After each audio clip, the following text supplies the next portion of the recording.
Good evening, ladies and gentlemen. Welcome to a brand new episode. On today's show, we are going to have a special guest, David Colorman.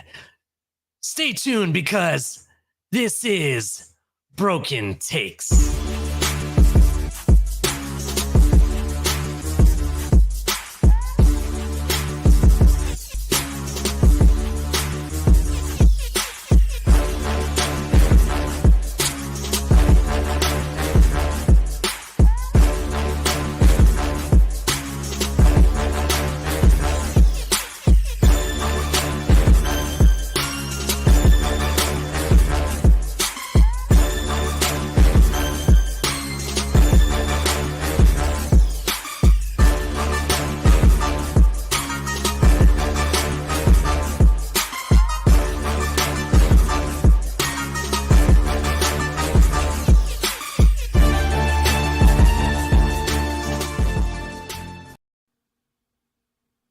New seasons, new gear. Show the world what it means to be a fan in 100% authentic gear. Fanatics. Officially licensed everything.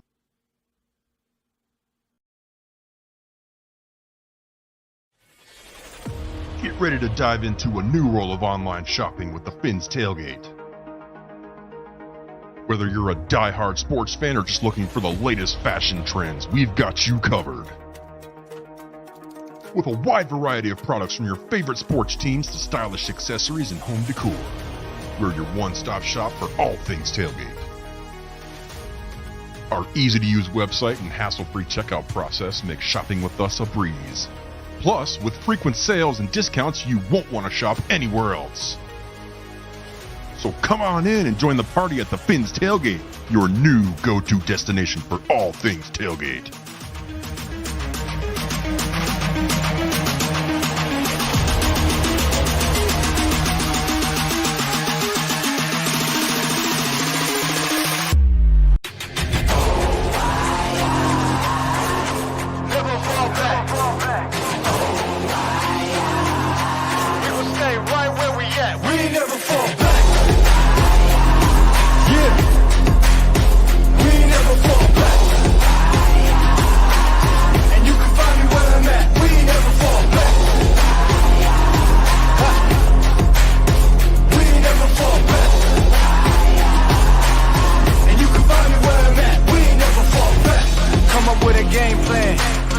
XL up in the pen, you can't shake that.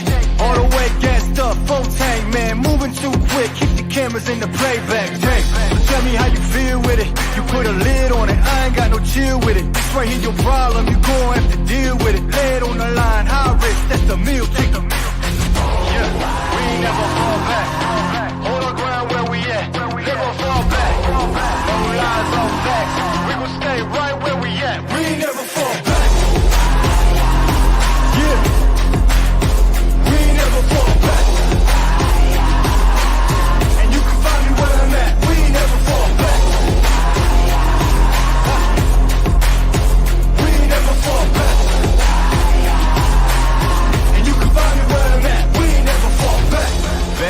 Down, never falter. Came with the hands out, get them off us. I'm 24/7 in the office.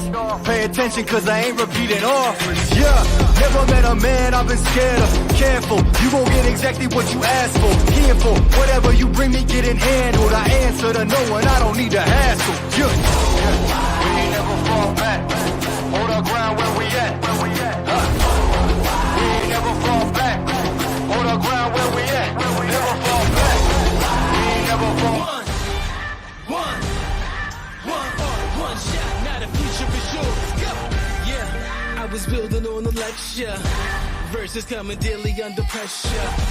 Working on the plot and the scheme. The true style trademark is at the edge of your dreams. I'm talking one shot for the kill. The breeze come freeze up. Straight dropping the chills. I'm talking taking over pieces and shares. A bomb break sky high. Check the movement is here.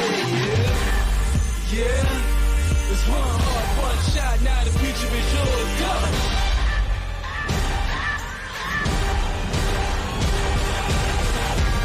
I'm turning dreams into reality. In the lab with the formula and chemistry. Your memories spark and motivate and make the industry shake. We put the bars in the breaks. I'm talking one chance at best, yes. Painting pictures for the culture, keep the brushes fresh.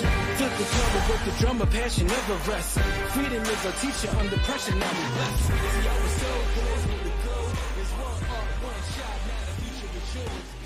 Good evening, ladies and gentlemen. Welcome to a brand new episode here on the Finn's Tailgate of Broken Takes. I'm your host, Ali the Persian, and let's get ready for a good time. Make sure you hit like and subscribe, turn on notification bells, and have a good time. And if you're on the Facebook side, actually, no, we're not on Facebook. If you're on the Twitter side, come join the YouTube side. Come have fun with us. Make sure you hit the like button on the way. Come join the conversation. We already got a bunch of people, which I'll be shouting out here in a little bit in the chat. So shout out to you all. Thank you to our members. Thank you to everybody. Make sure you check all the links below. Yeah, get right to the business. We got a special guest, David Colorman, who's on the show today. We'll be talking to him, and we'll be talking the Washingtons. Will the real Washingtons stand up? Is there a real Washington, or both Washingtons something to look out for? That is what we're going to be talking about today. Today's episode won't be the longest episode. We're going to be shooting for about an hour and a half, 2 hours, but let's just have a good time while it gets going. So get ready, get set, let's go. So shout out to everybody in the chat, starting off with Mr. Daniel Berry Sports. How you doing, sir? Shout out to you. Red, White, and Bills. What's up, my friend? What is up? Cap for Life. Very nice to see you. That is awesome. Yeah, nice to see you, Barry. Definitely. Always. Michael K's in the house. Seems like we got all the Buffalo fans. Where are the Dolphin fans? I see 50 people watching. Make sure you hit like and subscribe. Come on by. We got David Colorman, who's going to be on the show. If you don't know who he is, he's a very, very famous show host who will be coming up shortly. I cannot wait for David Colorman. So, yes. So make sure you hit like and subscribe. Let's see what we got going on in news today. Got news from Tyreek. Tyreek talking about contracts. We'll be talking about that. We also got some words right from Tua's mouth about contracts. Is he concerned? Is he antsy? We'll be talking about that, right? We'll be talking about the Washington brothers. I will be breaking it down to David Colorman, why I think both Washington brothers actually make this roster without a doubt, and why we're going to keep 7 receivers. And since El Cap, who thinks I'm crazy, yes, we're keeping 7 receivers. You heard it from me. I will break it down why. But if you're just joining the show, make sure you hit like and subscribe. Duke Tomlinson, how is it going, sir? Yo, fins up. What's up? Definitely. Everybody, make sure you smack the like button. Cap for Life, new member. Thank you. Mr. Allen, how's it going? Thank you very much. Shout out to everybody. But let's see if Mr. Colorman is ready to be brought up. Mr. Colorman, are you ready? I am. Welcome to the show, Mr. Colorman. Welcome to the Finn's Tailgate. You got Colorman. Oh, man. That's probably not good, dude. Like, if you like, you know, I'm just saying, like, the word color in men, like color men, probably not a good thing. That way. I'm going on the pun if you guys didn't know. Especially since I'm German. Oh, that's true. Chris said something about, I'm sorry, Color said something about David Letterman, and I was like, this is going to be funny. I'm going to introduce you as David Colorman. So that's what I went with. Didn't think about it, but it wasn't meant to be that way. No, I know. It just dawned on me too. I was like, wow, color. No, oops. Colorman, let's actually talk about the Miami Dolphins. I understand you got really excited today about a special receiver that did something special. Why don't you talk about it? Well, it partly goes to why I will take the contrary position to your opinion that both the Washington brothers will make the team. I think one is definitely a shoe-in. The other one, though, the other one's got some work to do. Because, as I've told you all 1,000 times, the most important thing to a receiver is having the ball in their hands. Well, yeah, their eyes and their hands are the most important thing that they can utilize. all I've right. been telling you. Well, in that case, I find your lack of faith very disturbing. Well, Malik definitely has the goods. He's got some hands. He definitely does, but I think you're undervaluing what this man, Taj Washington, brings to this team, which I will be getting into a little bit later, right? Fair enough. But And so, that go being said, I was just wondering, I have some video that was shot today from camp that's circulating around Twitter, and I just wanted to know everybody's opinion on it. There's a QB1 looking, nice and slim. So here you go. This happened today at camp, and I just want everybody to have a nice little look.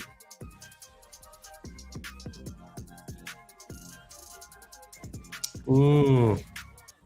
I was wondering if anybody could tell me in chat who wears number 85.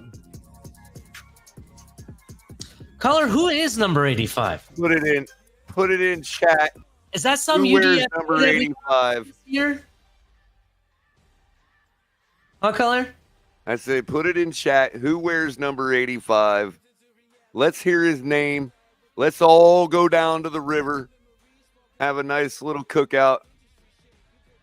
Because that is textbook catching right there. I want to also point out to everybody as the ball comes in here. Nice throw, by the way. Can anybody tell me where River Craycraft's eyes are? I mean, it's a rhetorical question, but let's watch again. Through this whole catch. Where's his eyes? Where's my eyes? Where's my eyes? Oh, we took them off for a second, but that's after we got the ball all the way into our possession. And that, ladies and gentlemen, is the guy that both Washington brothers have to catch better than, because that's the reason that Mike McDaniel keeps holding on to this guy, River Craycraft. Right there, you saw it in the flesh. That's what I see at camp every year when I'm talking about, hey, River Craycraft ain't just a throwaway receiver, people. No, I don't think he is a throwaway receiver, color. Tyreek already said that last year and explained in detail why and what he brings, right? Not only does he have very good catching ability and watches the ball until it's caught, like you said, keeps your eyes on the ball, but shout out to Red, White, and Bill, says he taught him that. Keeping his eyes on the ball. Well, all I'm saying is the guy does way more than just catch the ball. He does. I know. I'm just saying, Red, White, and Bills, he might actually have taught him that, because, I mean, Shakir's got some pretty good hands too, man. He might have worked on Shakir up in Buffalo. Ron Winarski, welcome to the show, who's a Bears fan. Oh, wow. So shout out to Ron. Welcome to the show. I've been around different parts telling everybody we welcome other fans, so let us know how you found us, man. Appreciate you coming. Yeah, definitely. He's telling us to bear down. Well, go Fins. Anyways, that being said, that is definitely some very good catching from River Craycraft. So yes, there is going to be some competition this year. Now we just need to stop sharing that clip, because we don't want other teams to see that. Yeah. We don't want to be hyping that up, because it's likely that he'll have to clear waivers. I mean, that's been his pathway every season to stay on a team. So this is absolutely true. Definitely. That being said, let's actually hear from our star wide receiver. Let's actually see what he had to say. And actually, let me do this real quick, caller. There we go. Let me know if you guys can hear it. Hey, I ain't gonna lie. When I see Tua at the Pro Bowl, I was kind of scared. Dude was. Yep. But, he was fat. He was chubby. I was like, hold on now, bruh. Hold on, bruh. Like Ryan Clark said, you were kind of thick. Now he wasn't lying, but seeing him now and where he's come from and how skinny he has gotten, what's that stuff with everybody taking? Ozempic? He had to be taking that, bruh. Cause I don't know. Like, I ain't gonna lie. When I see Tua. Damn. Ryan Clark said you were kind of thick. Kind of thick. Ozempic. Oh my god. In addition, it didn't stop there. Let's actually listen to. I told him I miss Chubby Tua, man. I miss Chubby Tua, man. I ain't gonna lie. I didn't like it when I seen it. I told him I'm not with it. I told him straight up, I'm not with it. Eat some more or something, man. I'm not. Yeah, facts. Hair twisted and some more. I'm not. Nah. I'm loving it though. He looking good, feeling good, and got to throw one of my lives. So I miss Tyreek likes the treetop look, huh? Yeah, I guess so. Hey, that wasn't Tyreek. That was Jalen Waddle, by the way. That was Jalen Waddle. Okay. Waddle was complimenting the dude. So yeah, I liked cornrows out of your hair and see the Go ahead, treetop El look. Cap. In the show, El Cap. We got David in. We got the El Cap.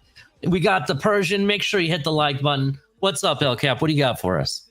Not a shout out to the Bears fan in chat, Ron. I see him talking shit on Tua, but I mean, hey, whatever. I will say this. First of all, in true broken takes fashion, right? When I seen Tua taking his interview, I was like, yo, that ain't Tua, bro. Was hoping somebody would breach that. That ain't fucking Tua, bro. That ain't him. He's somewhere Tua, off. Who knows Tua where took Tua's the at? deal color. Tua got the deal. Here's the thing about generational wealth, ladies and gentlemen, is that they don't let you have it unless they can control you possessing it. All right, I'm just saying that. Shout out to Duke, Cap for Life, Liz, Raph, Bishop, everybody in chat, Michael K, Red, White, and Bills, Ron, everybody in here. Hit the like button as we're getting this going with Ali, because I'm telling you right now, dude. Yeah, have you ever said to yourself, man, if I ever become a millionaire, well, there's somebody that has to keep us in check when we think those things, when we actually become millionaires, you know what I mean?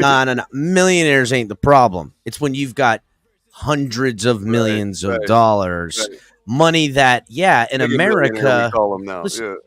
Listen, in America, right, $100 million, hundreds of millions of dollars, lots and lots of money. Abroad in other nations, you're more rich. There's people with hundreds of millions of dollars that are richer than a lot of nations, not some, a lot. Right, and then there's also the people that have $100 million. What's up, Chris? Where that's considered poor in places like Dubai, you know. Yes, and no, here's the deal, right? Can't just be willy-nilly and throwing that money around. Let's not delve too deep into conspiracies, but we've already got one doing that. We got, I know, right? Not too unlike the Epstein Island blackmail scheme is something else going on. I don't think that's Tua, dog. I don't think that's Tua. That ain't Tua. That's a motherfucking clone. He about 2 shades too light for Tua, and about I don't know. I'm dead ass. That's Kyler Murray, Tua blood mixed together, and that ain't even Tua no more. I will say this though, that's either gonna mean really, really good for Dolphin fans or really, really bad. Right. That's either gonna mean really good for us because now they're gonna, we're on the inside of that whole conspiracy where now we could start winning some games and winning some Super Bowls, or we're on the end of that conspiracy and we're set up for failure. That's just the thing, man. There is another alternative, Cat. Maybe this is the real Tua. Maybe we've been dealing with the clone for the last 4 seasons. Damn.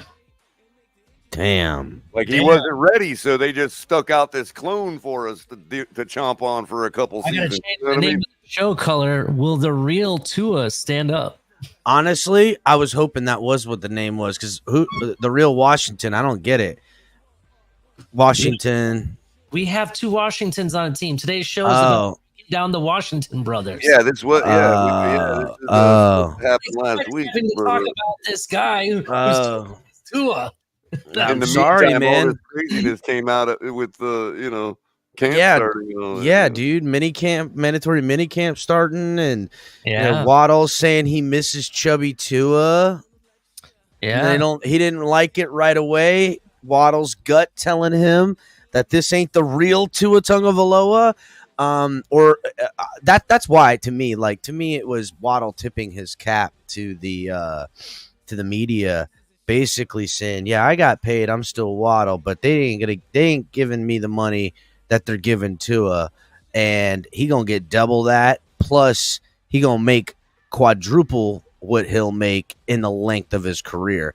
Tua and a lot of these quarterbacks are gonna be ending up, if they have 12, 13 year long careers, they're going to be almost billionaires, if not billionaires, with endorsement deals and stuff like that. They can't just be having billionaires walk around, billionaires making billionaires that used to be their toys, right?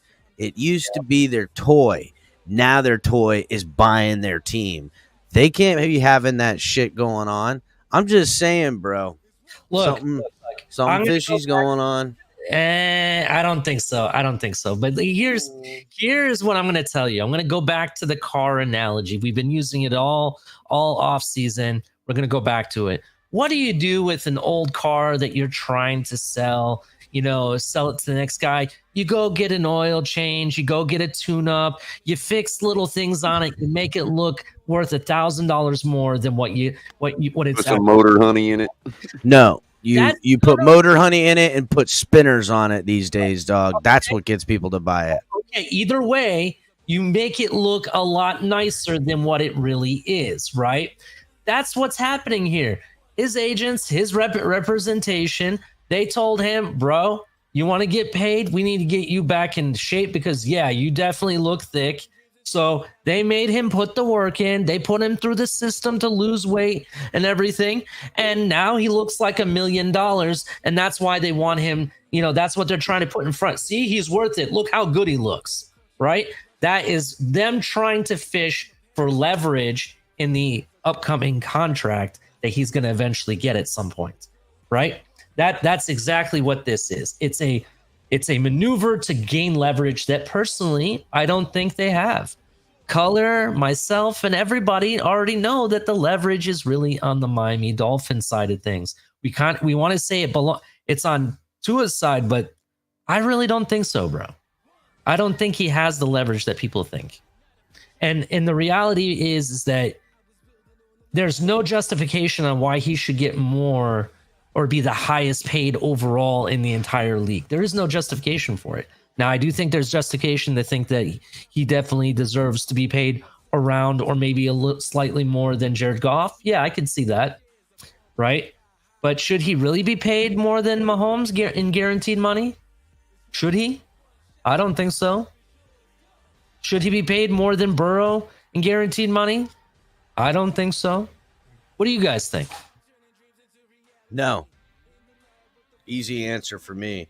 But yeah, me as well. But how many? I think so. That's just me. How many quarterbacks in particular does Athletes First have on their payroll or on their roster?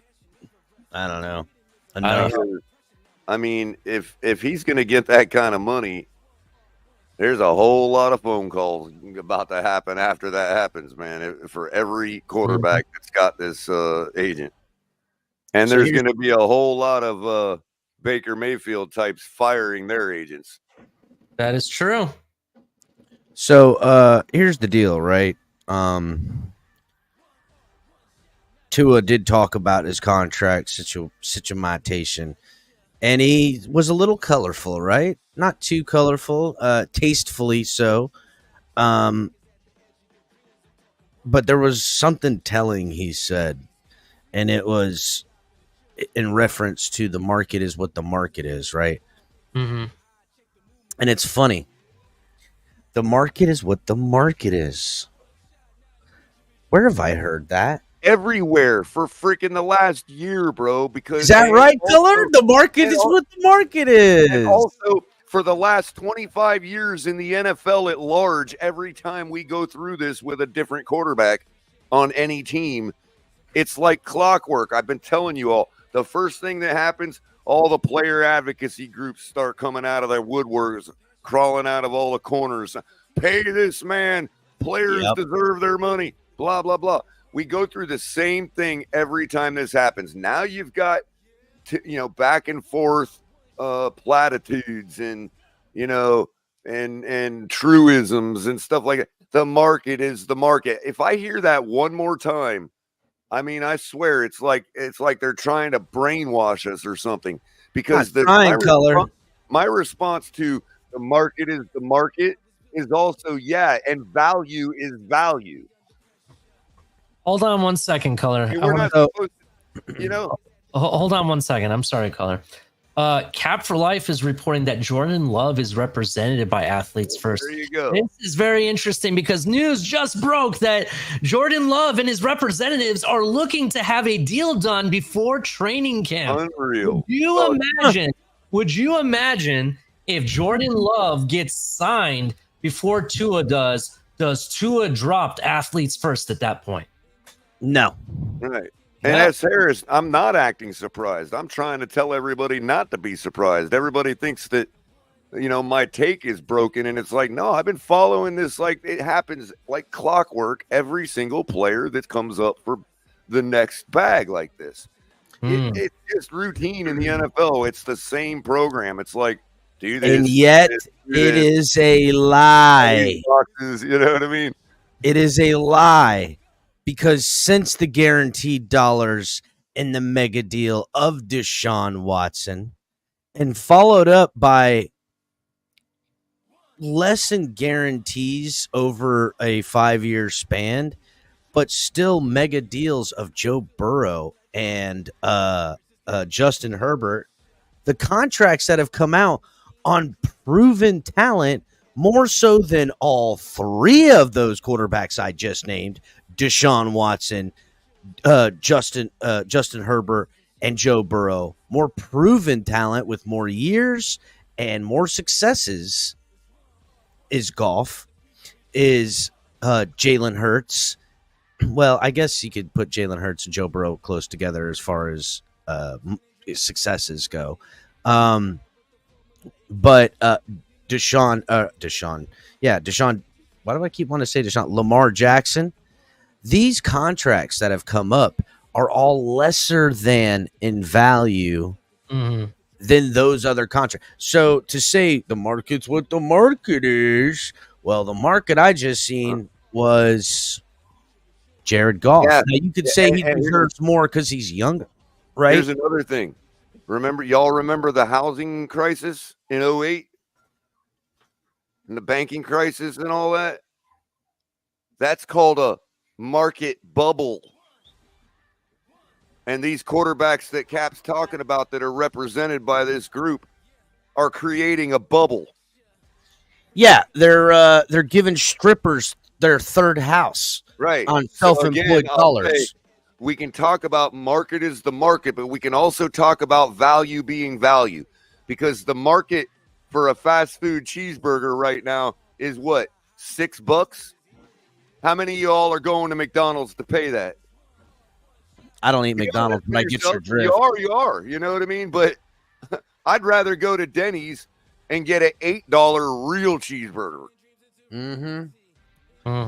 And here's the thing, right? When does it go too far? When do these quarterback contracts and all this stuff creates this hyperinflation not only in the league, when does the McDonald's everywhere else become $10?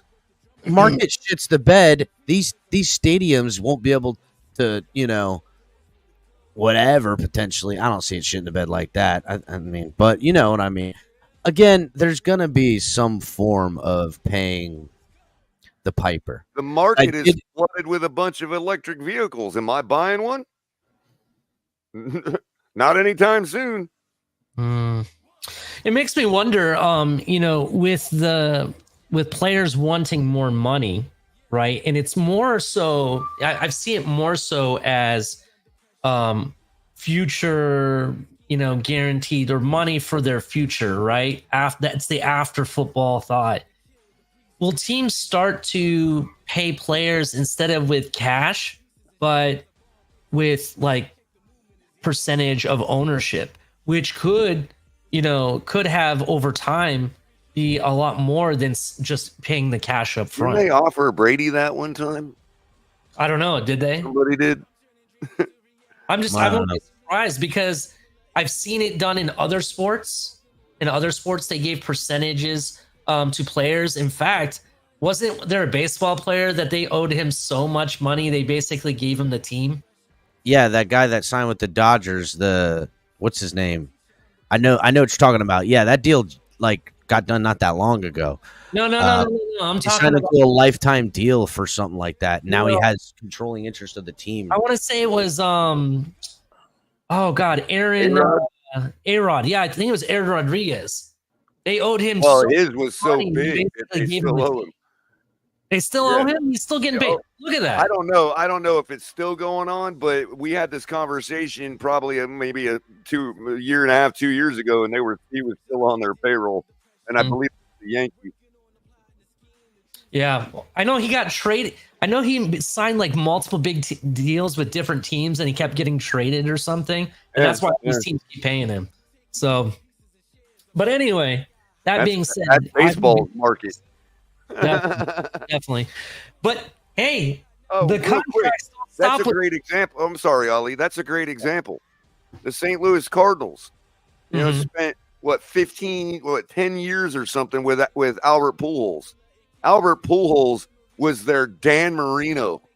Like, I don't think any Cardinal, even maybe Stan Musial, I don't want to soil his name, you know what I mean? But most Cardinals fans would be like, Albert Pujols is our Dan Marino. Okay, now when they were faced with, after 10 to 15 years of him smacking home runs all over the place, he was due for like a $500 million contract, right? The Cardinals said, we don't care if you're Dan Marino. We would rather have 5 guys that are almost Dan Marino than Albert Pujols. And they sent Albert Pujols off. And they got 5 guys in because of that saving that money that are almost as good as Pujols. I gotcha. You know what I mean? So now Pujols, by the way, at rest of the story, they got their boy back. Not this year. I think he's finally retired, but he was busy doing DH duties for the Cardinals last year. So he already came back. It's like, did they pay him $500 million to get him back? No. So they made the right move because now they got the 5 almost Pujols and they got Pujols. I gotcha. Very, very interesting. That being said, the contracts don't stop with quarterbacks actually either. My point to all that was, the market for Pujols was the market. $500 million. Did the Cardinals fall off the face of the earth because they didn't follow the market? No, they didn't. I gotcha. All right, Colors. So the buck doesn't stop with the quarterbacks. We also have to, we just signed our young star receiver, Jalen Waddle. But what does Tyreek think? Let's see what Tyreek had to say. We'll get it out of the way. Right into it. Hold on. How are you doing today, Tyreek? Thank you. That's what I'm talking about, man. Thank you. You know what? I'm doing great, man. I'm feeling fabulous. I'm feeling healthy. Feeling vibey. It's great to be back in Miami for another year. So it's amazing, man, to be around the guys once again. It's a great feeling. As y'all can see, I've been all around the world getting my ass torched by kids. But I'm here in Miami, so I'm great right now, man. I'm feeling good. What about the contract? Oh, that's what y'all want to know. About the contract situation, you know what? I'm gonna let my agent do his job. That's his job, man. His job is to be great at that, and my job is obviously, to come out here and continue to do whatever I can to help this team win. whether that's a restructure, whether that's whatever the case may be. You feel me? But Did you hear what he just said? I will do whatever I can to help this team, whether it be a restructure or whatever it may be. Right? That's what he said so far. we want to make sure that it benefits both sides, and I want to be able to help the team as much as I can. You know, and that's as much as I can say about it. So. They want to make sure it benefits both sides and do the best that he can, right? So that already sounds like his people, which we already know they're talking. Drew Rosenhaus already said they are fluid communication, right? I think this deal actually does get done personally so far. Let's see what else he had to say. See guys like Jefferson and Brown get new deals. What is your reaction? Oh, it's a great day in the Hill household, man. Everybody waking up happy. Wife waking up happy. My oldest son waking up happy. So it's a great day. But at the same time, for me though, it's like a lot of pressure for me though, because at the same time though, like I said, I want to be able to help the team as much as I can. And obviously, we already know being greedy ain't gonna help the team. So whatever happens, happens, man. Is it challenging for you to compartmentalize it, separate it, and not worry about that when you're out there and do everything you need to do out there and do it all to the side? No, it's not. No, it's not, man. Because I know when I'm at work, it's time to go to work. And then whenever it's time to talk contract with my agent or whatever the case may be, it's time to talk contract. So wherever my feet are at, that's where my head is at. So same thing when I go home with my family. I go home with my family. I don't think about football. I think about what I'm gonna be cooking next. So same thing. What it's meant to see Jalen Waddle get paid, and what's it meant to be kind of a mentor for him? It's great. It's been awesome, man. Like just to see his whole development from where he's come from. Because when I first got here, there were a lot of things that needed to be cleaned up.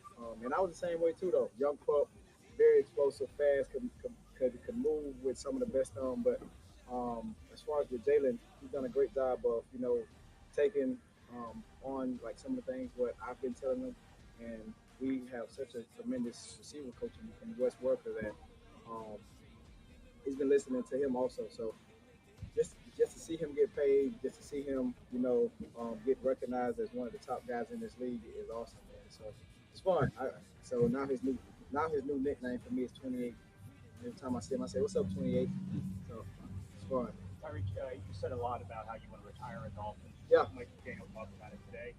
For you, if it comes down to maximizing your earnings or ensuring that you're a Dolphin for life, what will you have? Ensuring I'm a Dolphin for life. That's number one, man. That's priority number one, man.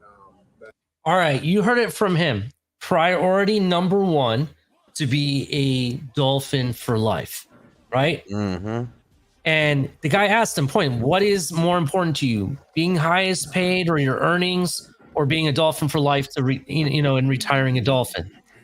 I honestly think that it's not necessarily about being the highest paid, right? Because every year there's going to be a person paid higher than you, and higher than you. It happens every year. But what I think is important to him, and you've mentioned it before, LCAP, right here on TFTG Network, you've talked about that he might be thinking about his years after football. This is probably going to be one of the last contracts he's going to be signing in his career. I honestly think is just finding a number that's fair to both sides, and he just wants to make sure it's the best deal for his family because he knows it's going to be one of the last times he's going to do it. That's just my opinion. What do you guys think? So, sorry. Little bit of breaking news. I've been told by a little birdie that the Dolphins and Drew Rosenhaus and Tyreek Hill are close to finalizing this. And now that's just what I've been told. To me, makes sense. And we've gone through this a couple times the past couple weeks about the money that he's getting, the money he's getting next year if they keep him, and the money they will save if they let him go. And I explained it in the best way possible that there's a lot of money to get back on the cap, but there's no incentives for Tyreek at the same time. It's a real weird thing, right? Like there's no guarantees. There is incentives, no guarantees. And the Dolphins have his 2026 season where they can let him go and recoup $45 million towards their cap. Now they don't necessarily need that money in 2026, but they certainly aren't going to pay him $45 million at 33 years old. Now, in total money that Tyreek Hill has on the table was somewhere in the high 70s if he were to get it all. It would be that's beyond this year. He's getting the 31 million this year. Next year it's 34 million. The following year it's like 50 something million. So it's like really like 80 million. I don't think they want to give him 80 million guaranteed, but I do think they'd be willing to give him 75 million guaranteed or somewhere around those ilks. But how are they going to justify that? Well, they're going to have to rewrite and rework a new deal along with a 1-year extension. To me, it makes sense to make it a 2-year extension. And people are like, well, we're going to have Tyreek Hill for 4 years. It'll be 35. Da-da. Well, not necessarily. It's really a rework over the next 2 years where he's going to make the money he wants to make, probably like 34, 33 million a year in guarantees. So he'll get all that money plus half of the guaranteed money for year 3 up front in 75 million. Out of that 75 million, the Dolphins can then tack on those numbers 2 years, 2026 and 2027 and 2028, with voidable years in 2027 and 2028, backloading the final year, essentially pushing the exact scenario they're in right now, with 2 more years left on his contract, heading into another year. So essentially 3 years, including the year that they're in, for the 2026-2027 season, where he'll probably want more money or want it reworked, but they won't have to do that. And we'll find ourselves in the Xavier Howard situation where they can cut him, give him a post-June, and let him go in the 2027 season and have the money that they've given him up front to make him happy by having it in those voidable years spread out in 2027 and 2028, so it doesn't affect us in our cap now or later. And that's the plan to me. That's what makes the most sense to me when I hear this. So again, I don't have details on it now, but that's the move I think we could be seeing. So I agree. And let's actually take a step back and look at both this situation and what's been reported about what Tua has said in his interview, right? They asked him, what word describe what you're feeling right now? Somebody asked him if he's concerned at all. He said, no, I'm not concerned. That's far from it. It's maybe antsy, that might be something. I heard Color in the Spaces talking about what he might be feeling and whatnot. But then when you compare it to what Tyreek just said. By the way, Ali, that was before Cameron Wolf later clarified and actually gave the goods on what word Tua wanted to use, which was antsy, as you said. Oh, okay. All right. That is correct. That was before. Originally, they reported that he didn't want to use the word frustrated, but maybe another word, and they didn't say what the word was. Then a couple hours later, Cameron Wolf came out and said he used the word antsy. Gotcha. Ali, before you get cooking, I want to say to me real quick, because I want to hear your finalization of that thought. I just feel like it's pretty simple. He's antsy, nervous, all this stuff because a lot of money's on there. I think what he don't like is that he'd rather just focus on football rather than worrying about all this shit. That's what I think. That's true. I mean, this is his first big. Well, that is kind of what he said, too. I mean? It's a big deal. He basically said he's telling athletes first, don't call me with the little shit. I want to know the picture. That's all he wants to know about. Right. And here's the thing. What I was trying to land at is that when you listen to Tyreek talk and you listen to Tua talk, Tyreek sounds like he already knows that his deal is about to be done. You know what I mean? He's saying all the good stuff. I want to be a Dolphin for life. Right. We can't be greedy right now and blah, blah, blah. He even mentioned earlier in the show, giving shout out to, or earlier in this interview, if you watch the full thing, He talks about Chris Greer and everybody. I love them. We have the best front office and everything. Like he gives flowers to everybody, right? There is no they don't want to pay me, or there's no like anything. There's not a speck of negativity you can really pull out of his interview, right? Now with Tua, on the other hand, I don't think that it's going bad. I think there's definitely major progress being made. I think it's just a matter that he wants to get it done. He wants the pressure of getting his first. Antie's a good word. When we were still trying to guess what it was, my guess was anxious, which is kind of like the same as antsy. I mean, anxious and antsy both come from the word anxiety. Mm-hmm. I think that's all it is. I mean, he's a young kid still. The guy's about to get his first massive deal, and it just, you want to get it done. It's almost like you're like, you've worked so hard for I don't think people realize that with athletes. I'm going to take a moment to say that, right? Athletes, artists, people that are in a profession that they've gone to school and worked their asses off, like doctors, or if you ever, wanted to become a lawyer, the amount of stuff that you have to learn and go through, and all the hard working and the overnights of studying and especially one whose success is tied on subjectivity. You know what I mean? Yeah, all of that takes a huge toll, not on just on the body, but in the mind as well, right? You want to become emotional and stuff. There's things that I've done in my life, accomplishments I've had that I worked my ass off for my entire life. And then when I finally got it, I'm not going to lie, bro, it brought me to tears at times. You know what I'm saying? Because I finally got there. And I think he's at the edging point of finally getting there. And I think it's just finally kind of itching at him a little bit. And that's why a millionaire decided to buy your junk ass painting. But you know what I'm saying? That's what I want to take a moment and appreciate the hard work they put in. It's basically what I wanted to say. Quickly, Ali, the one thing I wanted to point out about Tyreek saying that we can't be greedy or whatever and whatnot.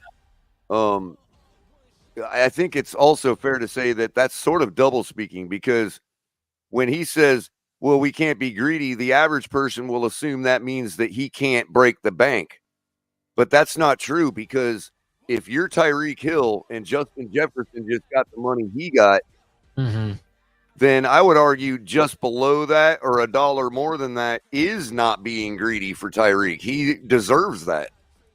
If Tyreek would be like, no, now you got to give me 5 or 10 more than Justin Jefferson, that would be being greedy.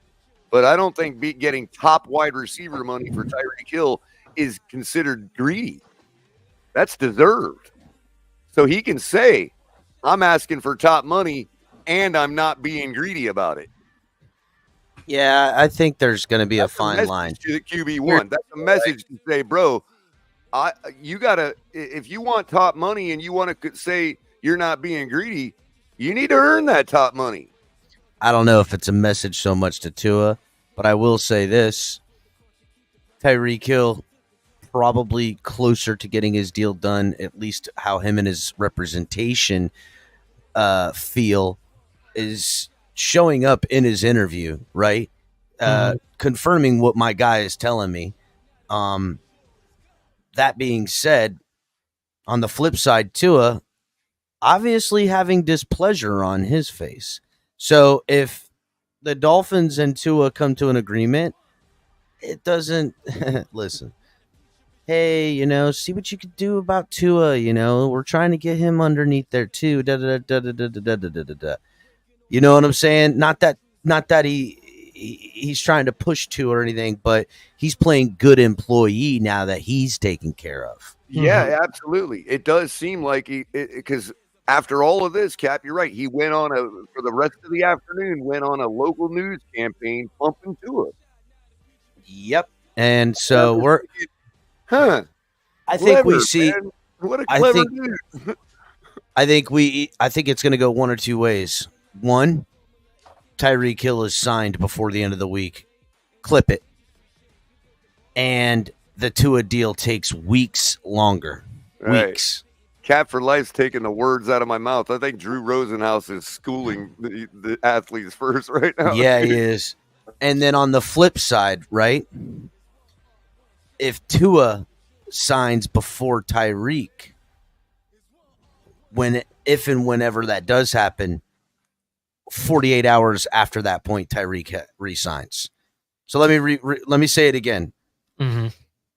It's going to go where Tyreek Hill is signed by this time next week, and then the Tua contract drags out, into preseason. It's going to be another couple months, or sometime between now and the near future, meaning probably before 4th of July, Tua signs his deal, and not 48 hours later, Tyreek Hill has his deal done too. That's it. That's what I think's happening here, ladies and gentlemen. I am, from what my guy has told me, I am heavily leaning in the direction of scenario number 1. Repeat the scenario for people who just want to make sure they understand. Scenario number 1, Tyreek Hill signs by this time next week a deal, and then Tua, and then we're still talking about Tua's contract heading into the preseason. That's scenario 1. Scenario 2 is Tua's contract gets done sometime early July or before then, right around that, give or take a week. And immediately after Tua signs his deal, 48 hours at the most, Tyreek Hill signs a deal. Let me ask this. Is it possible that Tyreek could sign his deals this sometime this week, or this time next week is what I was trying to say? It could roll out this morning or tomorrow morning. Yeah, and Tua could get his deal, let's say, the week after. Is both possible? Could it happen? Absolutely. Is that how I see it shaking out? No. As of what we know right now. How do you guys think that juxtapose that to the reports that a deal is not going to get done till late summer, which would put it at end of August, early September? Because late summer would be August 20th to September 20th. The season starts September 9th. Now, could we roll into the season? I don't think so, right? I don't think we roll into the season. I think the Dolphins in the 9th hour bump up a couple of mil over the length of the contract to try to get Tua to not roll into the next season with no guaranteed dollars. And it's going to be a real hard business conversation, right? I hope it goes smoother than that, because I don't need salty Tua, feeling some kind of way. But I also, if I'm going to give you $170+ million, fuck you in any way you feel about some kind of nothing, motherfucker. You know what I'm saying? Because that's what he's going to get, ladies and gentlemen. He's going to get probably 195 million in guarantees. I'm dead ass. I think that's what the Dolphins are offering. I put it out a couple months ago about what I heard Tyreek Hill's camp was shooting for, and that was a $265 million deal that has $215 million in guarantees. That's what I heard. Making him, it's a 5-year deal. It's essentially very close to the Jared Goff deal, but Jared Goff only got 4 years. Tua would have 5, with a little bit more incentive and a little bit more guaranteed by about $500,000 a year to $1.5 million a year. So that's what I heard that they're asking for. And if the Dolphins are closer to the number I believe is a fair number of 195 guaranteed, we're talking about, a $10 million to $15 million to $20 million discrepancy. You know what I'm saying? Which I hear all these fans saying, you're going to let him you're going to let him for a couple million. Let him what, dog? He ain't got to go nowhere this year or next year if I want to fucking play real hardball, bitch. You know what I'm saying? I'll fucking franchise tag you for $42 million. What now? And then, if we're one and done in the playoffs, you let him walk. or I'll franchise him and then put all my picks to draft a quarterback and then put real fucking leverage on him to meet me in the middle and say to him when he goes, oh, I want more money because I'm playing this, that, and the other, say, well, sorry, you should have took the fucking money I did. I can only pay you this now. I've had to move on. I had to give away draft capital to get a quarterback because I don't know where my future is. I got a team to protect. I don't want any of this to happen, but all of it is possible. Look, it's a huge risk. I mean, you saw Connor Williams bet on himself last season, right? And yeah, he did. And now he has a career-threatening knee injury, which means that he could possibly never play the game again, and that money is gone. That money is great gone. Point by you, Ali. And I mean, that's something that, I know he's antsy, but at the same time, that's probably playing in the back of his head. Am I playing the right game? Do I do this or do I don't do this? Because if I don't do this, I'm not going to get the best of deal. But if I do, have this hard point where I'm at, where I'm going to stay the path and let athletes first, try to put the leverage on Miami. What happens if something happens to me? Right. Well, there's not everybody's lucky like Kirk Cousins, right? That continues to bet on themselves and win. I mean, look at this guy, right? He came back from a career-threatening hip injury. That's one thing. That's one miracle. Are we really going to believe that actually, this will be number 3 because number 2 for me is when he got hit. Got 3 concussions in fucking 6 months. That whole horrific scene at the Bengals stadium, that was big to me. I was like, I would not let this guy play the rest of the season. You know what I'm saying? But for me, it's like, that's number 2. Now we have number 3. Is he really gonna? Is it third time's the charm or is it 3 strikes you're out? You know what I'm saying? And really, honestly, Ali, you knocked it out of the park. Bro, but that's precisely what makes me feel like we're being pushed, bro. Well, of course we're being pushed. It's all about making more money, and I'm not opposed to it. But I think the Dolphins don't budge, and I think Tua and his camp does because, dude, that's a huge, massive risk. Ali, your point on Connor Williams was a fucking grand slam, buddy. It was a grand slam because that is worst case scenario. Christian Wilkins.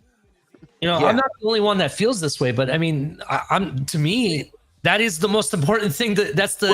If I'm a lawyer, I'm sitting here like, all right, Mr. Tua, look at this. Look what happened to him, bro. Same exact position. Now you can bet on yourself. You could bet on yourself and, pray for a Christian Wilkins type of scenario, but the Dolphins chose to not franchise tag Christian Wilkins. Right. They will most certainly choose to franchise Tua. So really, and this is how I made a pretty good idea, is you look at what guaranteed money they have over the next 2 years. That's this year with the 23 and change, and next year with probably 42 and change. So ultimately, he's only got 65, we'll call it 70 million guaranteed for these next 2 years. So that gets you through to 2026. Well, I'm going to then pay you, if I'm giving you 70 million over the next 2 years, what does that average out to? 35 million. That's 35 million a year in a 5-year new deal. Well, I'm going to add inflation stuff. If we were to give you the franchise tag, it's 43 million. Well, I'm going to give you 43 million for 2025, 2026, 2027 in guarantees. And that's what teams do. You want to go closer to 48 million. They want to go closer to 40. And you find a way to make this shit work. That's it. Hey, I got to run, boys. All right. Well, have a good night. Thanks, Alcap, for hanging out with us. Later, guys. Definitely. All right. So, Color, last thoughts on the Tua and Tyreek stuff. Some breaking news from LCAP. Supposedly the Tyreek deal or extension is a lot closer than what people think. So that is really good news. Well, the last thing I'll say on it is that if Chris Greer has been handling players a certain way, and he's been very consistent about that. And one of the things that I've been complaining about recently is that this idea that we are the only team in this league. Well, not the only one, but the only one that expects to be considered a good franchise that wants to pay players, for projection. We talked about this with Javon Holland as compared to Winfield. One more year and he'll have Winfield's stat. That means you've earned it. And I think it seems like Chris Greer is trying to get away from that mentality. Like, no, we have no incentive to do anything right now with Tua, given his performances. Mm-hmm. Do we have hope? Does it look like it can get better? Yeah. Are we probably going to get burned if we don't do something now and he balls out and we have to pay a little more? Yeah. But who cares at that point? Isn't the mission here to get our guy? And I'm not talking about accepting a down year because we can't pay the weaponry because Tua balls out and we have to pay him more. That's inevitable. And if he really is the guy, how much more down would the year be? And to that point, I'm not saying we should accept that, but people act as if Dan Marino went 500 every single season of his career. And that's just not true. Mm-hmm. The NFL salary cap is the way it is. You build a team, you have about 4 or 5 seasons, and you have to sort of start over again. Depending on how that run went as to how much you got to start over. You know what I mean? Mm-hmm. So even if you got a good, look what Buffalo's going through right now. Look what happened to Kansas City last year. This is why Patrick Mahomes, to me, already has GOAT status, because Dan Marino came into the league on fire, culminating in a Super Bowl appearance in 85, right? Mm-hmm. Well, what did we do in 86, 87, and 88? 86, I think we were 6-10. 87 was a strike year, so I don't remember what the record was. It was like 9 wins or something, And then we were 8-8, I think, in 1988. Mm-hmm. Then in 89, 90, 91, we broke out again. That was the years we were facing Buffalo every year in the playoffs. Jim Kelly, all that. My point is, yeah, just like everybody always says, a quarterback, even a good one, needs weaponry. They need a running game. They need a defense. We couldn't afford to do those things for Dan Marino for a couple years. And we went as bad as 6-10 with a Hall of Fame quarterback. Kansas City, that was their year. Last year was Kansas City's year to go 6-10 with their Hall of Fame quarterback. And their Hall of Fame quarterback proved why he's a Hall of Fame quarterback. That would be like if Dan Marino won the Super Bowl in 88. You know what I mean? Like, damn, Mahomes, you know what I mean? So my point, I don't want to get spun out on Mahomes, but my point is, if Tua ends up being the guy, he's our guy for the next 10 to 15 years.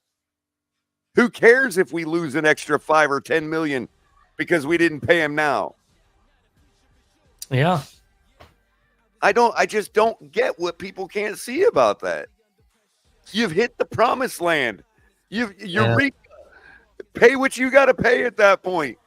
In other words, if you knew Tua was the guy now, if we had already gone deep in the playoffs last year, what would we be paying him now? Would we be talking about 43, 47 million? No, we'd be talking about 55 guaranteed right now. So what the hell is the difference? Mm-hmm. We took a chance last year. We bet on ourselves. Tua failed. Why wouldn't we do the same thing?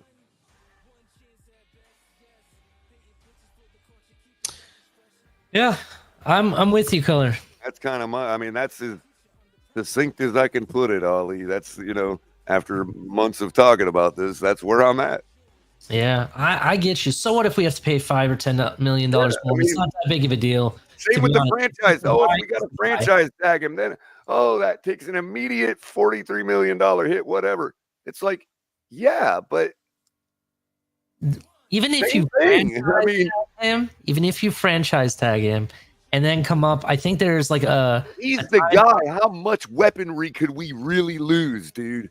I got you. But what I was trying to say is that I think even if you franchise tag him, there's a time frame before he has to sign it that you could still negotiate and come up with a deal with him, so you don't actually have to take the franchise tag, basically. You know what I mean? Like, I think there's like a time limit that they have. I'll look more into that. We can talk more about that. But again, even if you're strapped, look at our roster. You could lose a quarter of our roster and still have an above average football team. Mm-hmm. So if he's the guy, he's the guy. If we need to franchise tag him one more year because he showed enough to make us think he's still the guy, then so what if we lose some weaponry because we franchise tag him? That's for him to prove. Because if you're worth that money, you're worth that money. It don't matter who you're throwing the ball to. Mm-hmm. As we just showed to open the show with River Craycraft. Most people in this league don't even know who River Craycraft is. That's why he keeps clearing waivers. Everybody in the league, because this is how stereotypes work about players, and they never end. River Craycraft is a junk receiver. Ask anybody in the league. But what I just showed you all to open up the show was not junk.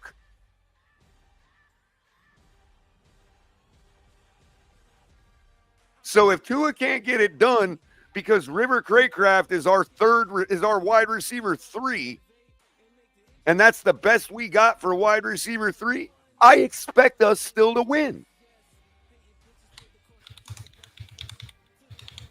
If Tua is that guy. Mm-hmm. I mean, for Christ's sake, we got Wes Welker coaching our wide receiver room. How bad could it get if we can't pay some top receiver to keep Tua going? There's nonsense about, we got to get ahead of it. And I mean, let's see how our defense does this year without Christian Wilkins. Let's just see. Because I guarantee you, Chris Greer is done with the whole paying players ahead of time nonsense. I'm with you, Color. All right, Color. Before we continue, I got to put a stop to this conversation because we definitely got to get to the main event here, which is the Washington brothers, and we're limited on time, as you know. So I definitely want to continue this conversation. We can continue this on the next Broken Takes when I have. Oh, it ain't gonna stop till the signature's on the paper, Ali. That is 100% right. So let's talk about the Washington brothers, right? And they're not really brothers. We call them the Washington brothers because who else did we draft, Color? Malik Washington, right? And he's going to be the first person we're going to talk about. Now, I've mentioned prior to this show, I talked about how I feel the Miami Dolphins may keep 7 receivers on this team. It is very, very possible. I'm going to say it's 6 to 7. I'm leaning 7, and I'm going to explain why, right? So we know who the top 3 are. It's going to be Tyreek, Waddle, and OBJ in any order, but those 3 are automatically going to be kept. No questions asked. Also, that being said, looks like I gotta give this guy some intro music. Hold on. Fresh off the latest recording of Insomnia, which will be premiering Sometime we'll have to find out. Go ahead, Ali. Let us know who we got coming. Everybody put your hands up for Shake Money. What's going on? All right. What's going on? Shake Okay. Money. How's What's everything? going on? By the Yeah, way, for Shake, Kunda. that Yes. picture I sent in the text, like, see, you do have a full beard, but you sort of have like a kind of a connected goatee. You know what I mean? I found it very disrespectful, Color. Shake Money is a better looking than whoever that chump was. So, but when Shake What's laughed going and on? said, "I've had a beard for a while," I almost thought Shake thought that was him. Mhm. That was not you, Shake. I know that was me. Okay. I'm like, dang, man, is this guy's doppelganger so good that Shake Actually- thought it was actually himself? I have a friend of mine. His name is Carlos. He definitely is a banging doppelganger of you, Shake. No joke. Yeah. I will share a picture privately in text after the show. But you guys will get a good laugh and be like, holy crap, he is. Right? Yeah. We'll definitely talk about it. But right now we're talking about the Washington receivers, both Malik and Taj. I'm going to start off and give you guys a preview of what Malik brings, and then I'll be talking about Taj, and then we can debate. We'll use the last hour of the show because we only have an hour to go here.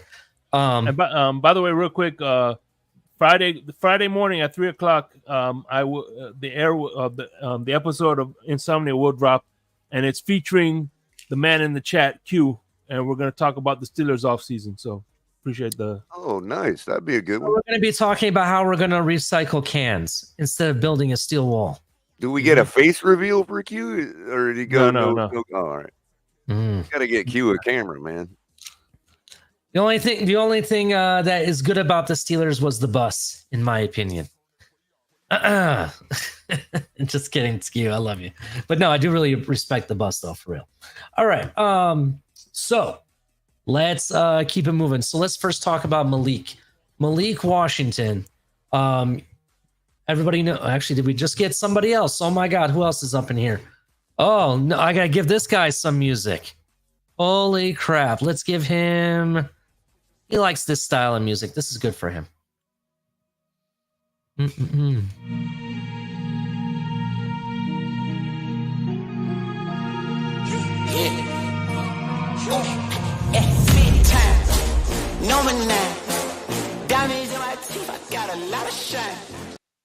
Actually, that was. You're like, what's up, crypto? Trying to find some tech- I thought you was gonna play Michael Myers or something, or freaking. No, you know. I was trying to find Let's some go. I didn't have it, so Oh. I'm sorry. Some techno or something. Damn. We've been talking a lot Alrighty. about the show. We only got an hour to go because it's going to be a shorter episode. But we're talking about Malik and Taj Washington. That's what we're going to be talking about. Not Justin Jefferson show, crypto. I know you're high on Justin Jefferson getting the bag of all bags when it comes to receivers, but it's okay. Yeah, it's a all right. super bag. Everybody will I forget wanted to it. talk about Justin the super Jefferson bag. makes his first touchdown. Everyone will forget about Justin Jefferson. Okay, you heard it from me. Oh man. All right. I'm just kidding, bro. Just kidding. All right. So let's talk about Malik Washington. Malik Washington, he's played for Northwestern. He also played for University of Virginia. And he's 5'8", 191 pounds. He amassed, let's actually pull up his full statistics. Last year, he amassed 110 receptions, 1,426 yards, 13 yards on average per reception, 9 touchdowns. He also had he did very, very minimal rushing in last year. But he's definitely a big time receiver. Some of the things that are being said about him, and let's go down this list, Color. What they're saying about Malik Washington is that he has excellent field vision, adept at finding soft spots in zone coverage, reliable hands, consistently secures the ball in traffic, which is number one important thing to me. Agile and elusive after the catch, capable of turning short gains into big yardage. Sharp route running skills, creates separation from the defenders. Strong work ethic, shows dedication to improving his game. good football IQ, understands complex offensive schemes, versatile, able to line up in multiple positions on the field, clutch performer trends to make big plays in critical moments, right? That's a lot of good stuff to say, right? His bench, his vertical, his 10-yard shuffle, the broad jump, everything was off the charts for him, right? Very surprising that he didn't get drafted a lot higher. I personally think it's the 5'8" size. That's what I personally think it is. But let's actually look at... Notice how these idiots never talk about their eyes. It's always reliable hands. It's like, I just noticed that because you said excellent field vision and, stuff like that, being able to look. Yeah, the guy's got good eyes. That's why he's got reliable hands. Yeah, I understand. I completely get it. They don't really talk a lot about eyes. It's funny. I suspect if you went and looked at most bios like that, and they started with, he's got excellent field vision, I bet later in the bio you're going to see that he's got good hands too. Yeah, that's definitely true. I personally, when I look for what they're looking at, I watch that on tape. And the tape shows, he definitely makes sure he secures the ball. He has very good hands, very elusive. You know what I mean? But one thing that I want to point out is these are all great traits to have, right?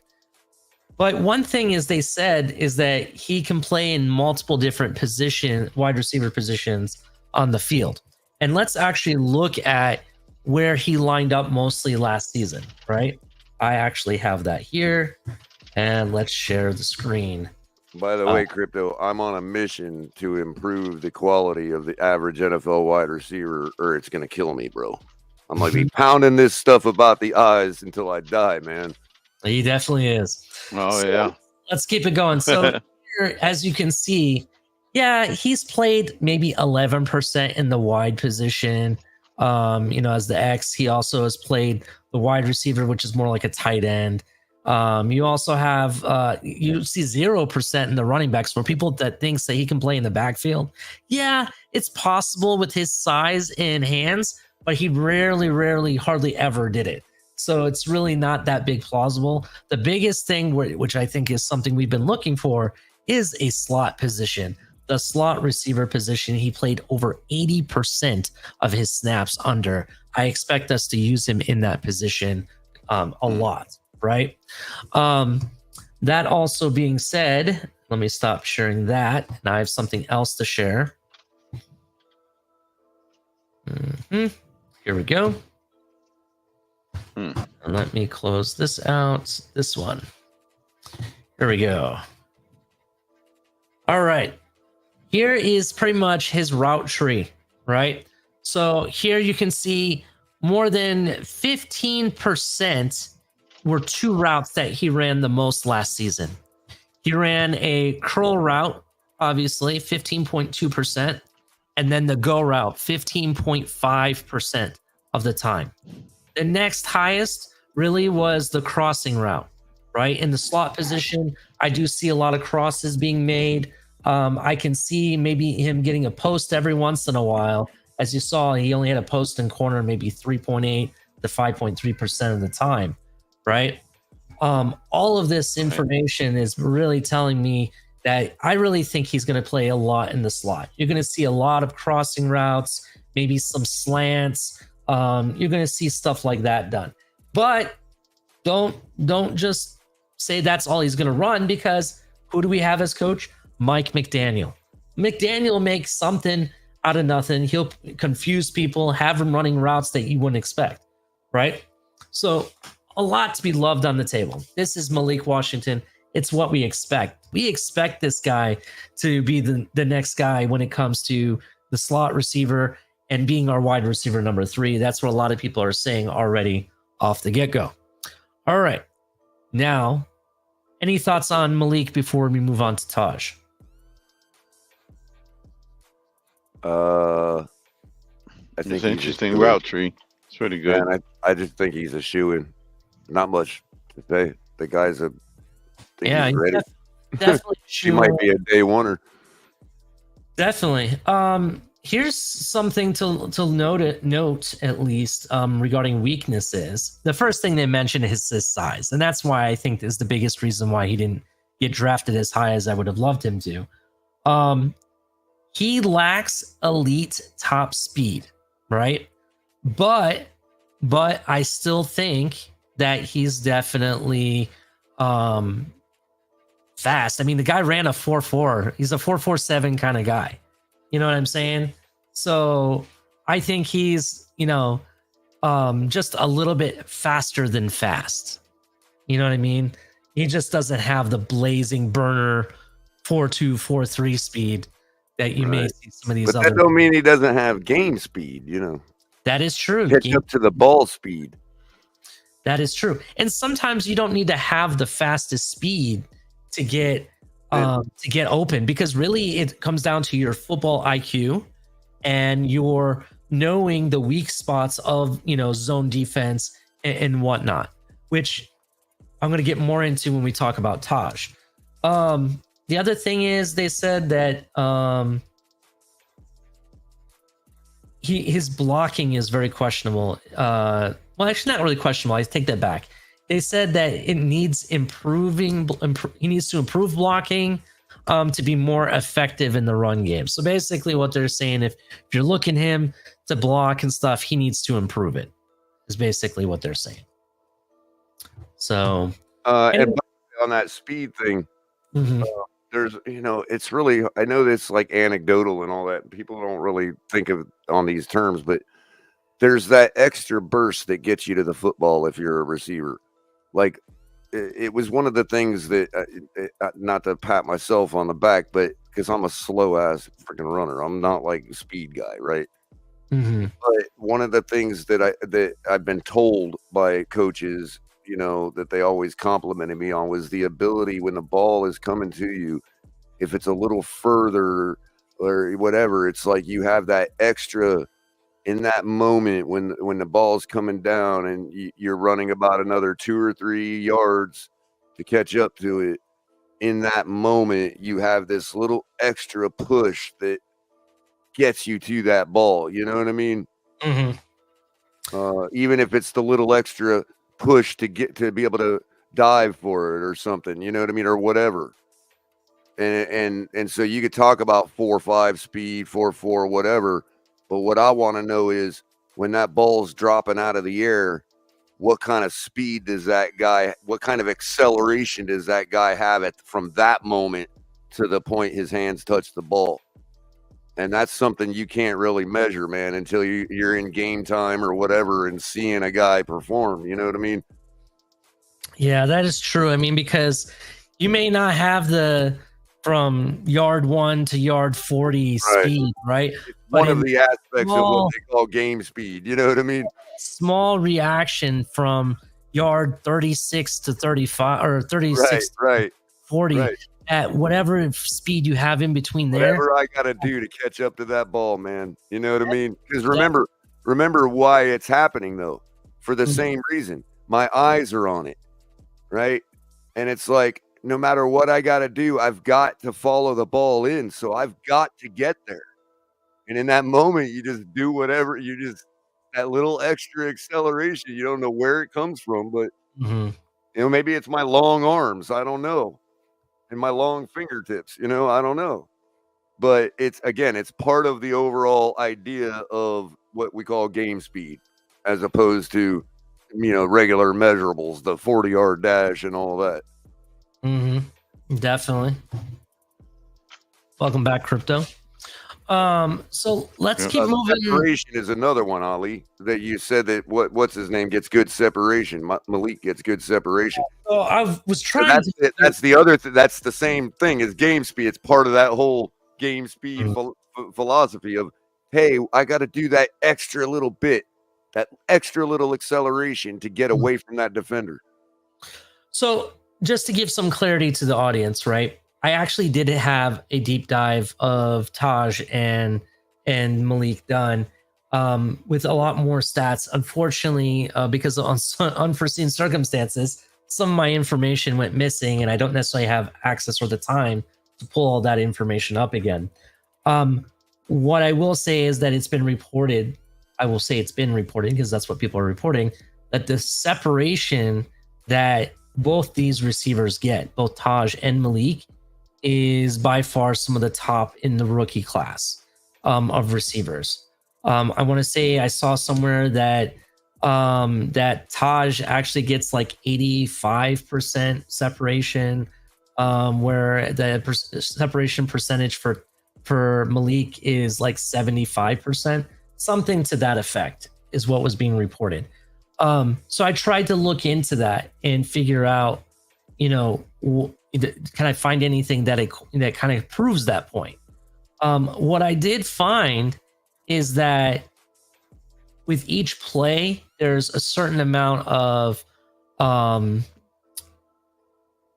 think it's called EPA, I think is the term, but it's basically earned points on average, like how much of what he produced equated to points, right? And both Taj and Malik, both of them, actually rated higher than both Jalen Waddle and Tyreek. I know it's not a fair comparison because you're comparing, college to NFL. I get that.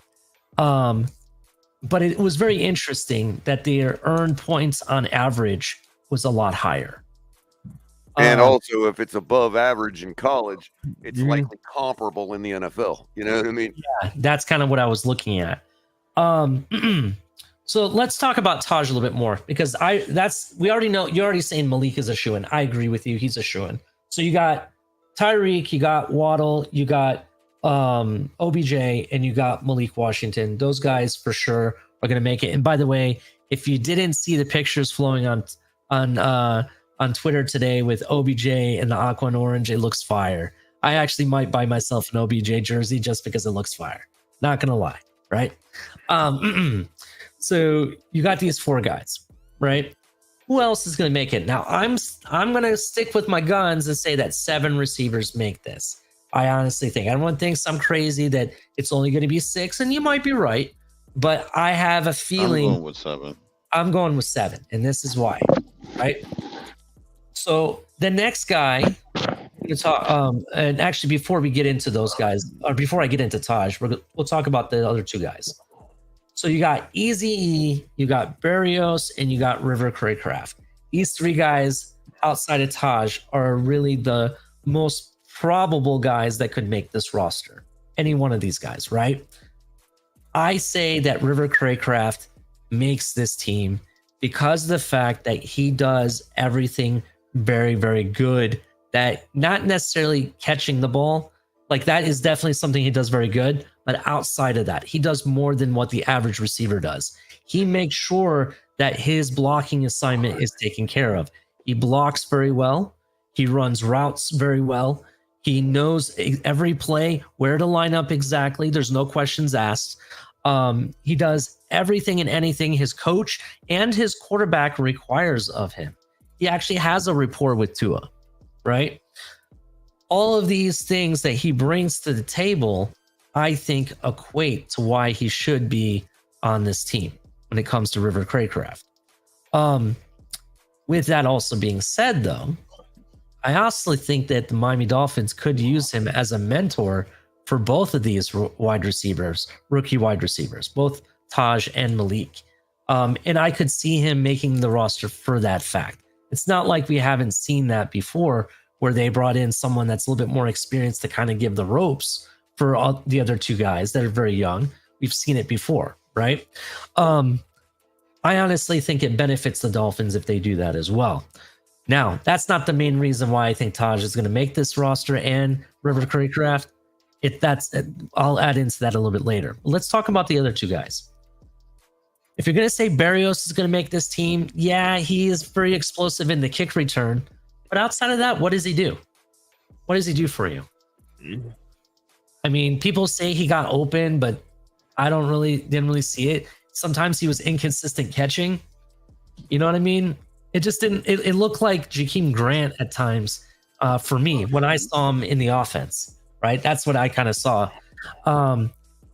And I know people are going to say, well, that's because you're not a Miami Hurricanes fan. Well, just because you're a Hurricane fan doesn't mean, and let's say he's a Hurricane former player, doesn't mean he should be on this roster either, right? I honestly think he's the one looking out. He's outside looking in. And then you look at the other guy, Eazy-E. We actually invested a draft pick, and I believe it was a 4th round draft pick, if memory serves me right. Am I right about that? Oh yeah, Shake Money. yeah. It was a 5th round, I think. Because no, it was a 4th round because the first pick was a 3rd round the linebacker. Then which was a 3rd round. Then we got Eazy-E. So it was Eazy-E was a 4th round. Yeah. So Eazy-E brings something that the team doesn't have. He has a little bit more size compared to some of the other receivers we have. He's taller. I also think that he can play a lot of different positions. More of like your poor man's Debo style, where he can play in the backfield and whatnot. And I do think that Miami really wants to see what they have in him for a full season before they just move off. Right? I think that's what we could definitely see. So any of those 3 guys could make the team. I think it's more personally River Craycraft and Eazy-E are more likely to make it. What do you guys think so far? I don't know if they won't be the Debo role. It'll probably be more likely Eazy-E. They're gonna give him one last hurrah, and that'll be it for him. Yep, I really think it depends on what Mike McDaniel has in mind for that new kickoff scheme. Yeah, that's definitely something I'm going to talk about when it comes to Taj as well, or Malik. Or it can be all about nothing. I mean, we all got our opinion. Guys have both told me that they like a small, fast guy, as well as guys that have said they want a big bruiser for that role. And I really just think that is explicitly what speaks to my opinion about needing a guy like Debo type body type for that kickoff scheme, because you got to have best of both worlds. You got to have a guy that can get to that spread line quick, because there's going to be lanes still open, and you got a guy that can catch the ball, so that's going to have to be a receiver type usually. And you're going to need a guy that because there's going to be so many wild different spots at which he's going to catch the ball, you're going to need a guy that can still beef it up a little bit and bust through some people. And I just think that a Debo Samuel body type is just absolutely perfect for that role. So if you're of the thought that Eazy-E is our guy that fits that body type, then I really think that that's what we should expect, even though most people will either take one side or the other and say, no, Color, I think we should have this type of guy or that type of guy. I just think that we should have a guy that fits best of both worlds. And that to me is Eazy-E. That I definitely see what happens in camp, you know what I mean? So one of the strengths that Eazy-E brought coming out of the draft is that he was a strong runner with the ball with enough agility to make defenders miss in the open field. And I think you kind of have to have that ability too. Not just in the open field, but also in traffic. I think that you might have to force defenders to miss with contact as well. And you're going to have to stiff arm some people. So you're going to need a little size too, Yeah. Unless you're just talking about relying on a guy like Taj or somebody, because this is where Taj can get in too. For those of you that think you just need to go with speed alone, in that spot, okay, fine. That's why I think Taj has an in, because if if it's consistently caught, let's say 10 yards, 15 yards behind that spread line, a guy like Taj can be past that line and in a lane before before people really get going. You know what I mean? So there's that. You know what I mean? But as far as other thing I wanted to say from earlier was that last spot, and I don't even think it's the last spot. I think Craycraft is likely penciled in at whatever spot he needs to be. But that last spot, if it's going to be between anybody, it's going to be between Craycraft and Taj, not Craycraft and Easy E.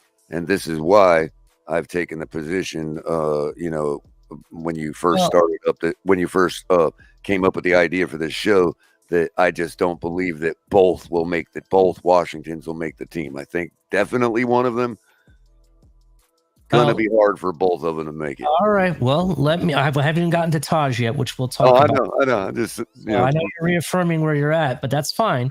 But something else, just to piggyback on what you said about Easy E, another strength he had coming out of the draft was that he has good body strength to squirm out of tackles with the coordination to maneuver his frame between defenders. Yeah, you don't say. That also itself is very good for these new kickoff rules as well. So, call me a sucker, but I'm really excited about this new kickoff thing, man. I think if you, and being Mike McDaniel's that kind of nerd, I mean, if you got something cooking already for it, I think that can really be a difference maker in this season coming up for some team.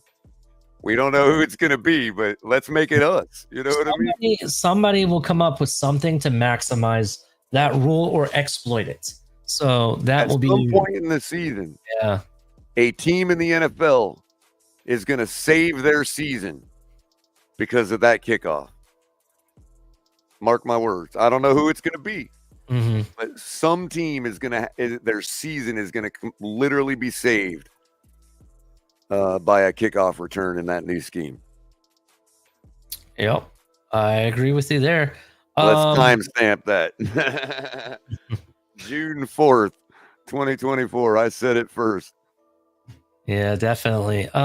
Just bear with me 1 second, Color. I'm pulling up the Taj information because I want to go over all the things Taj does to see if I can't sway your mind a little bit.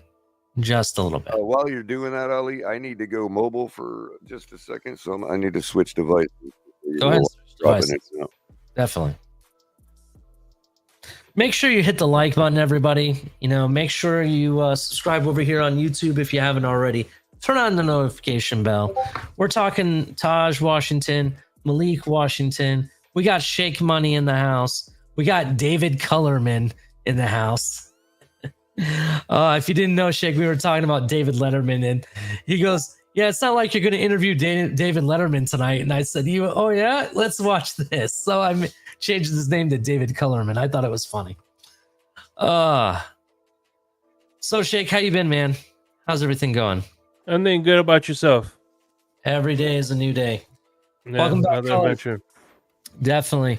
If you guys haven't checked out any of Shake Money shows, definitely check him out with the Smoke Lounge, the Drive Time, and don't forget to check him out when you got In the Blender with Shake. That's some crazy stuff. I get some really good episodes as of recently. Aside from the quality difference, is my connection okay, Ali? Yeah, you sound great. Yeah, okay. By the way, tomorrow I got Mo sauces coming in the blender tomorrow. So. Oh, really? That's cool. Sauces. That's my question. And my other question is, are they spicy? All right. So, good video. So Can't wait. Volume's okay, Ali? Yeah, you're fine, bro. You're perfectly fine. Great. All right. So let's continue with Taj Washington. All right. Taj Washington out of USC, right? He was Caleb Williams' go-to guy, 5'10", 174 pounds, wide receiver, right? Last year, he amassed a total of 59 receptions, 1,062 yards, 18 yards on average, right? 8 touchdowns, right? For rushing, he only ran once and averaged 10 yards in that one attempt, it looks like, because he has one rush for 10 yards. What else to tell you about him? His speed for the 40 was a 4.52, so he's not necessarily the fastest guy. His shuttle speed was a lot faster. He ran a 4.22 for the shuttle, so that was better. What people say about him, though, and actually, let's bring up Crypto. Welcome back, Crypto. Back, yeah. Crypto got Cricket Wireless today, huh? No. I don't know what you call it. Was it the phone? No, it's got AT&T. But yeah. Okay. All right. That's what I got. So definitely. All right. So Taj Washington, this is what people say about him. Does not have exceptional straight line speed, but takes advantage of open seams when his quarterback is on target, right? That means that he takes advantage of the open seams in the field around him to make sure that he gets open. Has the size, length, and strength to defeat press jams, can make the spectacular catch, a decent open field runner with some agility and the ability to break tackles. Everybody saw the big, video of Tua throwing that beautiful throw, and Taj Washington, I think he made a one-handed catch. If memory serves me right, it was pretty big. It was one of the very first videos from OTAs. Does everybody remember that? Do you guys remember that? Yeah, I thought that was Malik. No, I'm pretty sure that was Taj. The very it really is impressive one too, but Taj was the first one, I believe. So, a long striding athlete with good playing speed, usually sure-handed, with the concentration to snatch the ball out of the air. Generally reliable receiver, capable of making difficult catches in traffic over the middle or one-on-one down the sideline. Has good body strength to squirm out of tackles with the coordination to maneuver his frame between defenders. Oh, where did we hear that from? And actually, let me go back. High football IQ, particularly in zone coverage, allowing him to find open spaces efficiently, right? High football IQ. So he's a very smart football player, knows where the weak points are, allows him to find open spaces. Reliable hands, giving to be dependable target in congested areas. Excels, and this is a key point, excels in off-script situations, showcasing creativity and problem-solving skills on the field. Why is that important, Color? Because I think maybe because there's been murmurings that Eazy-E doesn't quite have that aptitude. Okay, well, outside of Eazy-E and whatever he doesn't have, right? Because we're talking about Taj right now. What is the one thing we say that Tua doesn't do a lot of that we wish he did? Scramble. Okay, he's scrambling Run. as well as playing well when we're not on schedule, when the play isn't on schedule, right? Oh, right. I got you.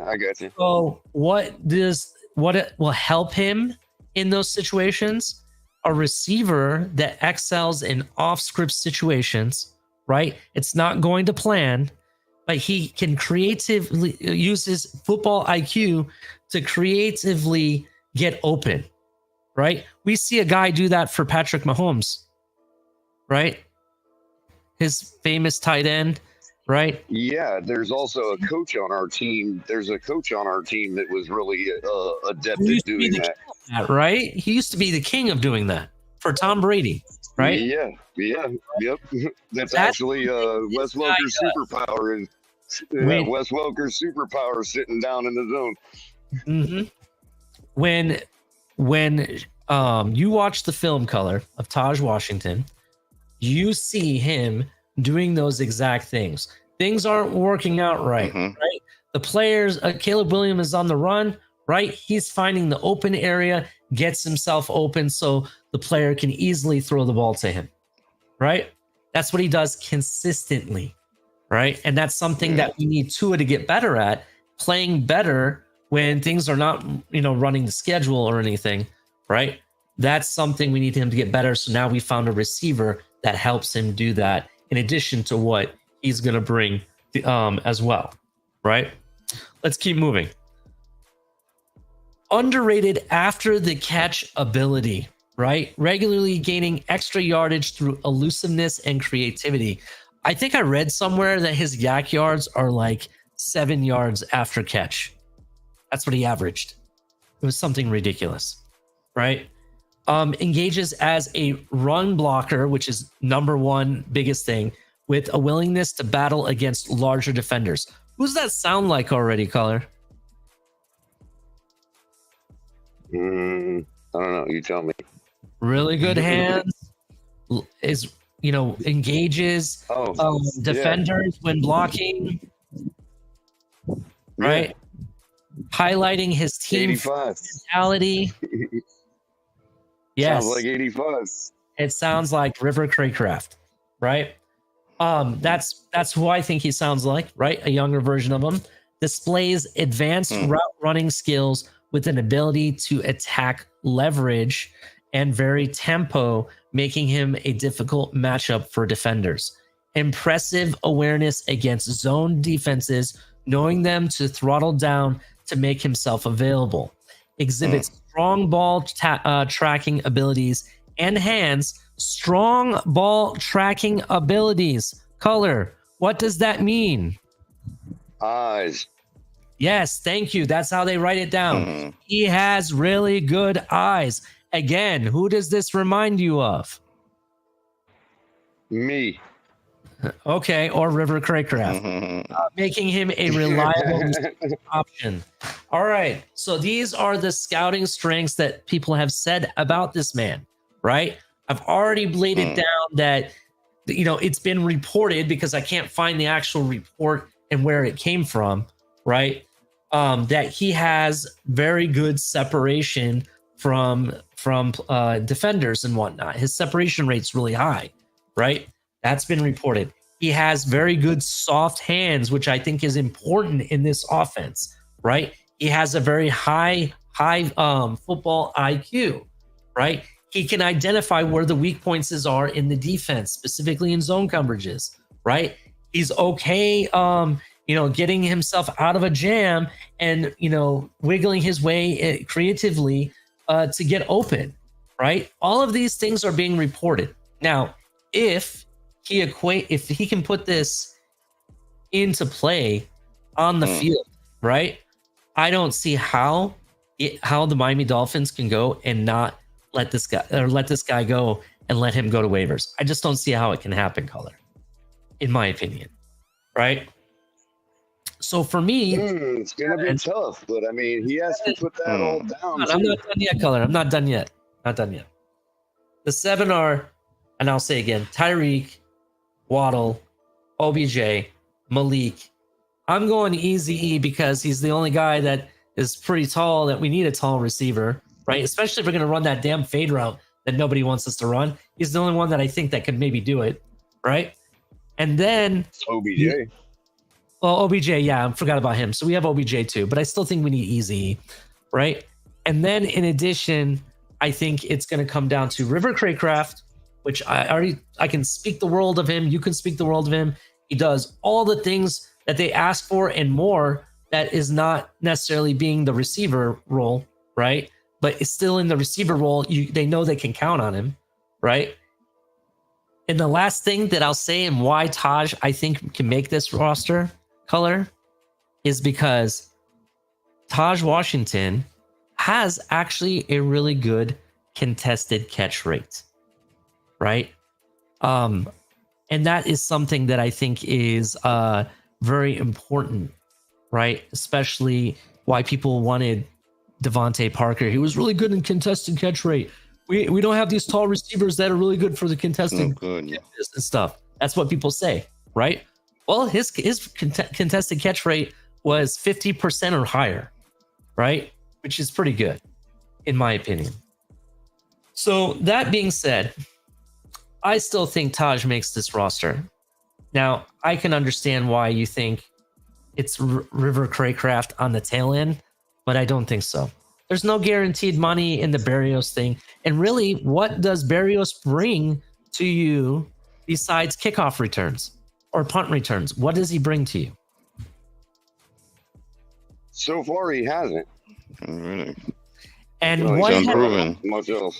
And I'll just double down on this. Taj Washington has already came out and said that special teams are part of my game, and he is willing to put it all in for special teams when he needs to as well.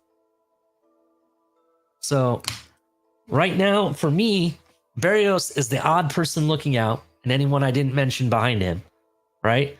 And I think that's your 7 in your roster. Mark it now. Both Washingtons make the roster. And eventually, when they're in their prime, and we got Waddle, Malik, and Taj Washington on this team, we can say that it's World War III WWW. I'm going to coin mark that. I know I was trying to be funny. It wasn't as, it was funnier to me, I guess.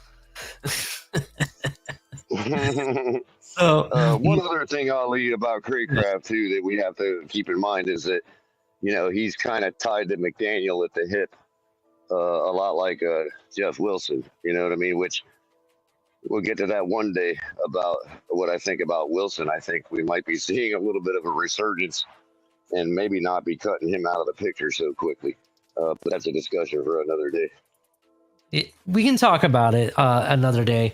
I know time is, we only got like 10 minutes left, but what do you guys think? I think the trust that McDaniel has in Craycraft is going to be a powerful edge to anybody that might be challenging his spot. You know what I mean? Yeah, I the way I look at it, this guy brings a lot of qualities that are very similar to what River Craycraft does, right? And I don't want to write off this team at all, but my point is that maybe they could bring him in or keep him around for a mentoring season, you know? Right. Well, real quick, make no mistake, if Craycraft doesn't make, like, if it's done for him, right? I'm talking up Craycraft, not to say, oh, it has to be him, or I'm gonna, not feel good about it. No, because the point I'm trying to make is that if somebody can take his spot, that means that person is talented enough and trustworthy enough that McDaniel is like, okay, I can let this guy go that I really trust. You see what I'm saying? That would make me feel good about whoever would replace Craycraft. For anybody that if Craycraft don't make it, if anybody wants to, the colors guy didn't make it. This ain't about that. This is about, say, if you do beat out Craycraft, you're worthy, because Craycraft's not garbage. I don't think it's garbage at all. I'm with you right there. I mean, no, not that you did, but I'm saying that that's a very powerful thing to overcome, is a coach's trust in a player that is a good player. You know what I mean? You have to really, really be on your game to take that guy's spot. So if it happens that somebody takes his spot, I'm going to be quite encouraged about that new guy coming in. I gotcha. I hear you. Look, for me, I watched the video on this guy, and he always seemed to find an area that he's open, right? Everything I was watching, it was never like he wasn't open and or whatever. It was always like when things weren't working, he found the open area and was able to run with it, right? He has very soft hands, which I think are really important in this game. You want to have a sure hand catcher, and they said it themselves: ball tracking ability color. Ball tracking, that means you know where the ball's at all times. Your eyes are on the ball, right? I just don't see how they let him. That goes hand in hand. That goes hand in hand with literally the eyes that I'm always talking about. That he's tracking the ball. Yeah. Mm-hmm. And if you think that, well, what other team could he make the roster on? I honestly think he could make New England's roster. I think he could, knowing their receivers, right? Oh, thank you, Michael K. What does he have to say? Who is the coward that blocked me? I don't know who the coward was blocking you. I apologize, Michael K. But thank you for the $2 donation. However, based on his blocking ability, it was probably Taj Washington that blocked you, Michael K. So yeah. I don't know. But that's how I see it. I think both River Craycraft and the new guy makes this team. That's just how I see it happening. I just don't see what Berrios really gives us outside of kickoff returns and punt returns. Like, I'm pretty sure Malik can do some of that. Taj Washington can do that. He already said he could. I was okay even having what's his face, which I doubt he'll do it this year. But there was people were saying, "What do you think about Javon Holland doing punt returns?" I'm okay with it. You know what I mean? I don't know. What do you guys think about that? Crypto? It's Shake Money on the board. Yeah. Oh, Shake? About- Sorry. What about a Taj Mahal blocking? Well, not just about Taj Mahal blocking, but I would say, like, what do you think is a higher chance, Taj making the team or Berrios making the team at this point? I'm gonna go with Taj, because at the end of the day, I think Berrios will be safer on the practice squad than Taj would be. That's a good point. And by the way, real quick, I'm sorry. I went to when I grabbed my phone and I was looking at through the chat, because I'm a mod, it shows me if Michael K was ever timed out and no, I don't see it. No, not only was his chat's not deleted, but it wasn't blocked. So he was. I don't know what happened there. Black Sheep might be right. It might have been Armstead that blocked you, bro. Is Cat for Life's thumb acting up again? Shake No. I don't Just see gave anybody. his mod back. No, I don't see because all through the chat it'll say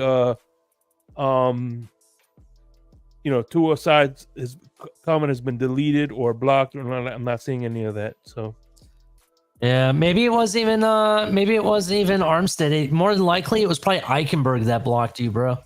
You had to get practice in somewhere. Might as well be on a Buffalo Bills fan. But let's close this show out. I know it was a short one. Time is pressing. I have a lot of stuff going on this weekend. I'm actually leaving to go on my big road trip with my family, so I will be gone all next week. You guys won't. Amazing. We got it in under your extreme time limit of 2 hours, man. How did we do that? 2 hours was the limit. We're rocking and rolling. People don't know I'm going on vacation, going on a family road trip. We're driving up the East Coast, up I-95, and it's going to be a lot of fun. We have a lot of stops. Maybe I'll run into crypto. It's going to be fun. Maybe I'll run into some of you up in the Philly area as well, and whatnot. But yeah, I'll have to tell you guys how my trip was and do a rundown on that. But the next episode we'll talk about the running backs, because I have some things saying about that as well. There is a chance that we keep 5 running backs on this team. People say no, it's more like 3 or 4. But I'm gonna say it's 5. But it's not the 5 you think. That's the biggest thing for me. So we'll definitely be talking about that. Make sure you hit like and subscribe. Turn on the notification bell, right? And put in the chat, when do you think Tua is going to get his money? Next week? Maybe beginning of July? Or right before training camp starts, or after? Put it in the chat. yeah, I said it's going to be the week after they go on break. Oh, after the bye week? No, they go on break. You know how when they go on break? Oh, I see what you're saying. That like a couple weeks of break that they have before training camp is what you're talking about. Yeah. I could see that. I could definitely see it. I want to say it was Ryan Tannehill that signed his deal like right before training camp started, or the day of training camp. But something kind of really close to that. Maybe they do the same thing. I don't know. But it'll be very interesting. Also, what's interesting, are we going to make any moves as well? I'm still looking for someone else to reinforce that right guard position.